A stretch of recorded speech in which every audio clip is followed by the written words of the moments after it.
This is a different group of players, those who didn't have notice and those who did. Now, how do I treat the players who did have notice? I'm just curious, you look back to that period of time, the 90s, early 2000s, the now called steroid era. What's your view on, or perspective on that period in baseball? See, the Bonds era is that players deserve notice. You have to have an intellectual compendia for what you can do and not do. And a lot of those players in that era did not have, you can't use this.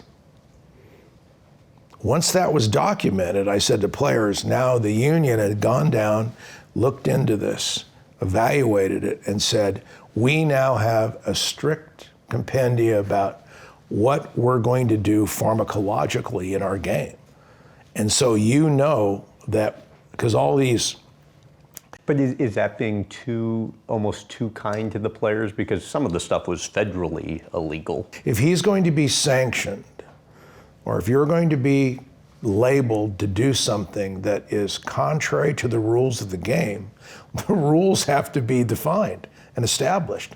Otherwise, you have conjecture, you have subjective innuendo, you have all these things. And my point is that I am one that, from my study of pharmacologically, is that joints, tendons, and ligaments are the end-all to a player.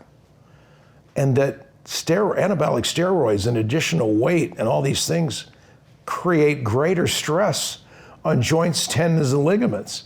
It is going to hurt your career. Now, it may allow some sort of temporary spike, but you're cutting off a greater portion of your career. This is not good. That message was not being delivered inside the player community. It's so-and-so does it, it helped him, so-and-so does it, it helped him. And so... I mean, I would have to imagine like you're on the front lines of this at the not time. Not at all. Oh, really? Players never, I have never had a player ever tell me he used a PED, ever. Now, is that because during that period, you almost, in a role like yours, don't want to ask?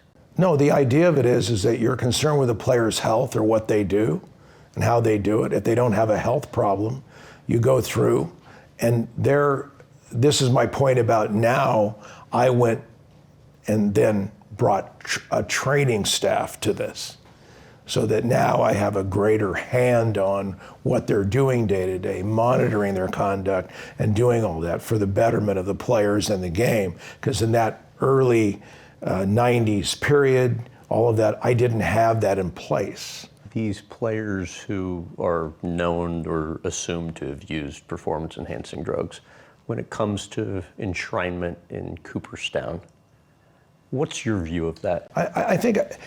And I ask that because you, more than anybody, are sensitive to records and the history of the integrity of the game is very important to me, and I'm about notice. The group of players that didn't have notice of the rules, to me, are treated differently than those who did have notice of the rules. Barry Bonds, in my mind, is a player that did not have specific notice. And for that reason, I think that Bonds should be admitted to the Halls of Fame. Because remember, when any other objections they had about other reasons for, like Pete Rose, he had noticed that gambling was not permitted. And, but did these players have specific notice that, because he had many medical practitioners and people telling these players that this is okay, this is what you do, this will help you, this will aid you in some form. And in the baseball provisions and through the CBA and the involvement and collective bargaining, we then brought notice to what could and could be used by players and physicians and everyone else involved, so that now in advance you know or should or have reason to know that this is something that you should or shouldn't do. What about Alex Rodriguez? Again, when you're talking about this next subject, about those players who did have notice, you have to look at the totality of those circumstances. This is a different group of players, those who didn't have notice and those who did. Now, how do I treat the players who did have notice, and what they did and why they did it and what's going on around them? If you draw the line at the players that did have notice, what's your view as to if they should be inducted into the Hall of Fame? I think the people making that decision have to take that class and consider the totality of the information. What preceded the generation before that affected the youth and the young generation?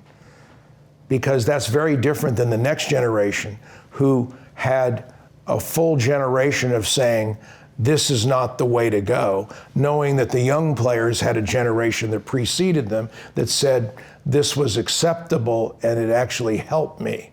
So when you have to consider what the impact on that group with notice is, and that's not for me to decide. Which means it's basically gray. It's not black and white. It's going to be looking at the totality of the circumstances. So those people who didn't have specific notice, then to me, that element, you can't in any way say to them, it's wrongdoing, knowing that it's the way it's done in the league. And what that was going on, it was the way it was done. Whether or not there was wrongdoing or not was not clearly identified in the league.